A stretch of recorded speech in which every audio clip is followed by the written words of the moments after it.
Creatine, a word you hear again and again, especially if you follow fitness or gym content. But most people hear the word without really understanding it.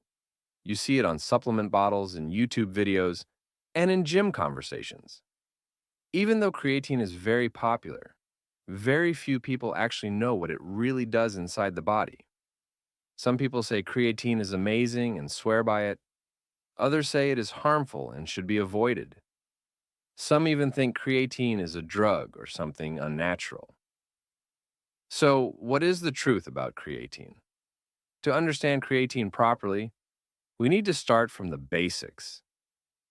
First and most important point, creatine is completely natural. Your body already makes creatine by itself, even if you never take a supplement. You are born with this system. Creatine production is a normal part of human biology.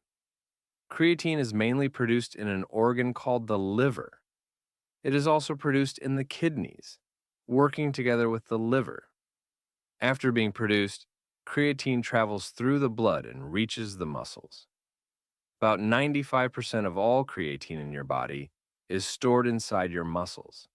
That tells us something very important. Creatine mainly exists to help muscles work better. Creatine is not only made by the body, we also get it from food, especially from animal foods like meat and fish. So, if you eat non-vegetarian food, you are already consuming creatine naturally. This clearly shows that creatine is not artificial or man-made. Now let's understand what creatine actually does. For that, we must talk about energy. Every movement you make needs energy. Walking, running, lifting, all of it requires energy. Without energy, your muscles simply cannot move. Muscle energy comes from a molecule called ATP. You can think of ATP like a small battery that powers muscle contraction. The problem is, ATP gets used up very quickly, especially during intense activities like weightlifting. When ATP becomes low, muscles start to feel tired. Your strength begins to drop. Your speed also decreases. And you start feeling fatigue. This is where creatine plays its main role. Creatine helps recharge ATP inside the muscle. It helps ATP come back faster than normal. As a result, muscles get energy again. This delays tiredness and helps muscles work longer. This effect is strongest during short and intense activities, like sprinting or lifting weights. Because of this, you may be able to lift slightly heavier weights, or do one or two more repetitions during your workout. These small improvements may seem minor, but they add up over time. Better performance leads to better workouts, and better workouts lead to better results. Creatine also pulls water into muscle cells. This makes muscles look fuller and more solid. This is not fat gain. It is simply water stored inside muscle cells. This environment helps muscles recover better after workouts.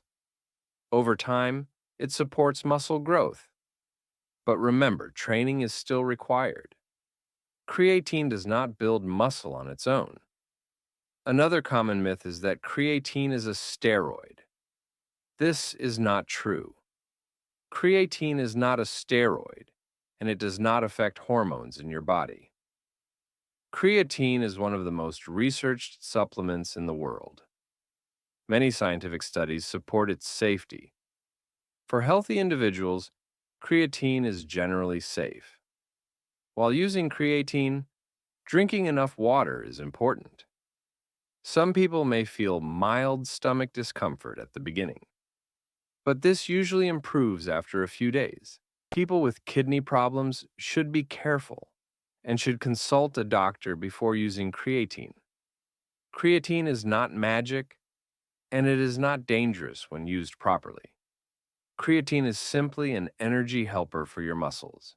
It is natural. It is found in food, and it is made by your body. It helps improve physical performance.